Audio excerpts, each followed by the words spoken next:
माजरत के साथ मुझे स्टूडियो से अलग बैठ कर खबर बतानी पड़ रही है, क्योंकि इस वक्त तबीयत हो गई है बिल्कुल बेकार, बिल्कुल बेकार। और जो डॉक्टर ने दवा दी है उससे आ रही है सिर्फ नींद। तो चक्कर आ रहे हैं, समय दर्द है, नींद है, और ऐसे में कमर में एक प्रॉब्लम हो गई है, तो मैं पीछे स्टूडियो पर खड़ा नहीं हो पा रहा हूँ। आइए अब सीधी बात करते हैं, सीधी सीधी खबर। तुर्की ने ऐलान किया है कि इजराइल उनके खिलाफ ऐलान करने वाला है कि ये तुर्की है, ये इजराइल का दुश्मन है। हज़रात मोहतरम, बहुत सारी खबर चल रही है, लेकिन वो मेरी तरफ से कंफर्म नहीं है और गोदी मीडिया भी चला रहा है, लेकिन मैं इस बात को नहीं मानता। अभी मामला ये है कि विदेश मंत्री जो तुर्की के हैं, उन्होंने ऐलान किया है कि इजराइल बिना लड़े रह नहीं सकता। ईरान के बाद वो हम पर नज़र रख रहा है, हम पर नज़र डाल रहा है, और आने वाले कुछ समय में तुर्की को इजराइल अपना दुश्मन घोषित करने वाला है। तुर्की के विदेश मंत्री ने अपने वीडियो में ये भी कहा है, उन्होंने साफ साफ कहा है कि अमेरिका और ईरान का बिल्कुल सही सीज़फायर चल रहा है, दोनों ने एक दूसरे के साथ सही व्यवहार किया है, लेकिन जो इजराइल है उसका रवैया है आसपास के इलाकों पर कब्जा करना। वो कब्जे करने वाली सोच है, वो कब्जा हर हाल में करेगा। अब बेचारे गुलाबी सूअर के पास वैसे भी कुछ नहीं है बोलने को, तो उसने फिर से ट्वीट किया है और उसने कहा है कि हमने ईरान की नेवी को समुद्र में डुबा दिया है। 158 हमने जहाज़ ईरान के डुबा दिए हैं। अभी उनकी ईरान की छोटी मोटी बोट बची हुई हैं, अगर वो हमारे नेवल ब्लॉकेज के करीब आई तो हम उनको भी उड़ा देंगे। उधर IRGC ने नहले पर धैला कर दिया, ऐलान किया है कि अब स्ट्रेट हॉर्मुज़ तब तक बंद रहेगा जब तक अमेरिका जिद पर अड़ा हुआ है, और स्ट्रेट हॉर्मुज़ बंद किया हुआ है। अब जो इक्का दुक्का जहाज़ निकल भी जा रहे थे, मैं उन जहाज़ों को पूरी तरह से बंद कर दूंगा।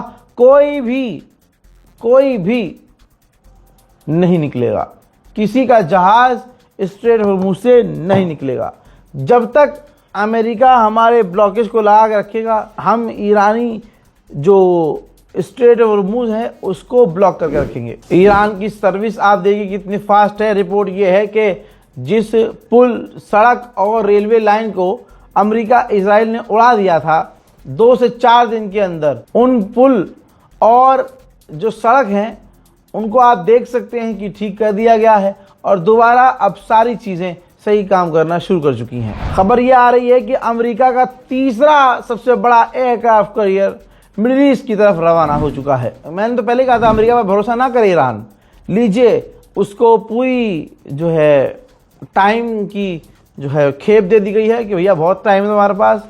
अब मिडिल ईस्ट में हथियार पहुंच रहे हैं, मिडिल ईस्ट में तैनाती हो रही है, इजराइल जंग की तैयारी में है। अब देखिए प्रूफ है मेरे पास, मिडिल ईस्ट में कई सारे हथियार अब पहुंच चुके हैं जहाज़ भर भर कर, यानी अमेरिका पूरी तरह से ईरान के खिलाफ बड़े हमले की तैयारी में है। दोस्तों, ईरान के ऊपर बयान देते हुए अमेरिका की नेवी ने कहा है कि हमने 15 युद्धपोत तैनात कर दिए हैं।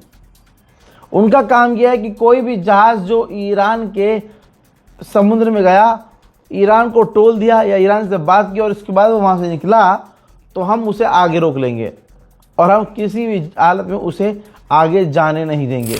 उधर ईरान के विदेश मंत्री ने कतर के विदेश मंत्री से फ़ोन पर बात की है।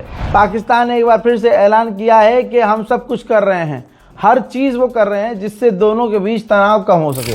उधर रशिया के मिलिट्री हेलीकॉप्टर जो ईरान ने खरीदे हैं, वो पहली बार आसमान में ईरान के नज़र आए हैं। तस्वीर देखिए, ध्यान से देखिए, ये हेलीकॉप्टर ईरान ने रूस से खरीदे हैं, जो कि अब पहली बार रशिया की आर्मी का हेलीकॉप्टर ईरान उड़ाते हुए नजर आ रहा है। दोस्तों, जो केंट आपको याद होंगे, जिन्होंने रिजाइन दे दिया था, काउंटर टेररिज्म के हेड, उन्होंने कहा है कि अगर आप चाहते हैं कि डील हो जाए तो हमारी फौज को हमारी अमेरिकी आवाम को, खासकर जो फैसला लेने वाली टीम है, वो नेतन्याहू से दूर रहे और किसी भी हालत में नेतन्याहू की कोई बात न सुने।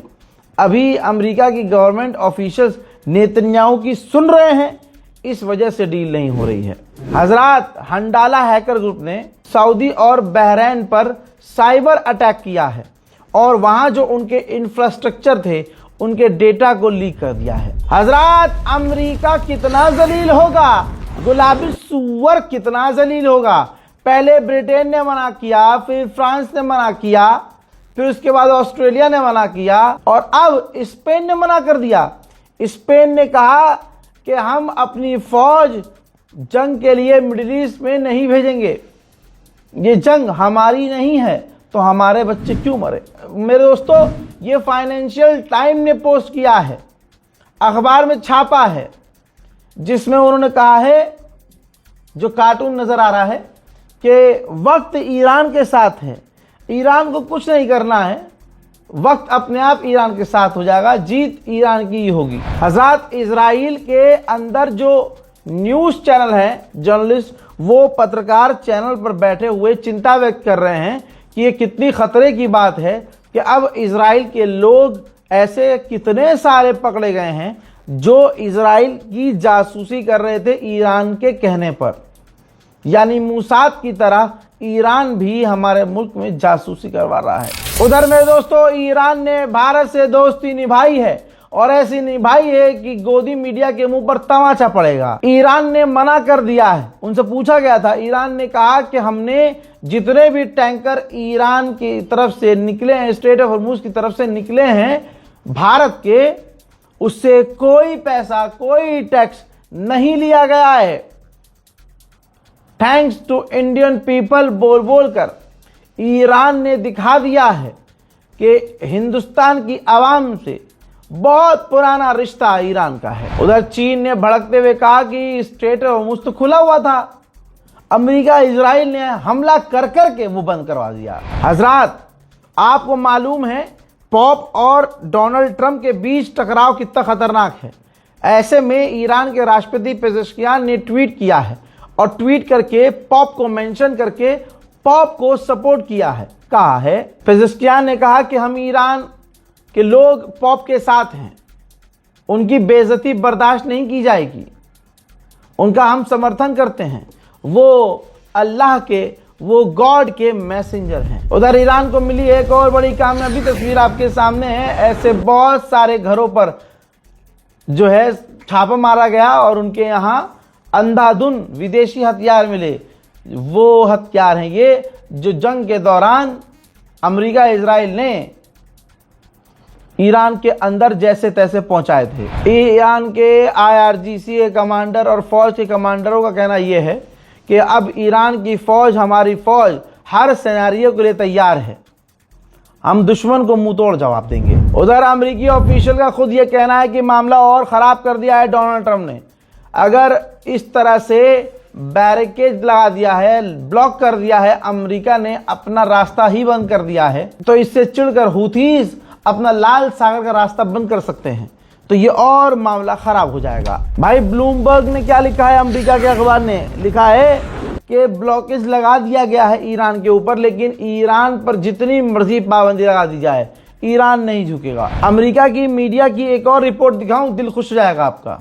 ये देखिए, अमेरिका की मिडिल ईस्ट की फौज, जिसके पास ना कोई डायरेक्शन है, उनको ऑर्डर नहीं पता क्या करना है, किधर करना है, किसको मारना है, कोई प्लानिंग नहीं है, जिसकी वजह से अमेरिका की फौज कमजोर पड़ रही है। इस जंग में रशिया और चाइना के ही बल्ले बल्ले हैं।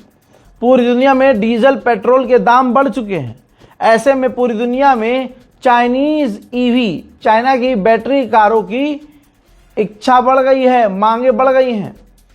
मार्केट चीन के लिए बेहतरीन साबित हो रहा है। IRGC के कमांडर इस्माइल कानी ने कहा कि इस बार इजराइल और अमेरिका हमारे इलाके से खाली हाथ लौटेंगे। इंटरनेशनल मीडिया का दावा यह है कि अगर 3 महीने अगले ऐसे ही चलता रहा तो पूरे अरब में खाने पीने का, जी हाँ, मसला हो जाएगा। खाना पानी तक इन अरब देशों में ख़त्म हो जाएगा। उधर स्पेन ने अपनी एम्बेसी तेहरान में वापस खोल दी है। हजरात, पहले बहुत सारे मुद्दों को लेकर स्पेन और ईरान के रिश्ते ख़राब हो चुके थे, लेकिन स्पेन ने इस जंग के दौरान एक भाई की तरह सपोर्ट करते हुए अपनी एम्बेसी को फिर तेहरान में वापस खोल दी है। हजरात मोहतरम, इस रिपोर्ट में फ़िलहाल के लिए इतना ही। इस रिपोर्ट को शेयर कीजिएगा, दुआओं में याद रखिएगा। जय हिंद।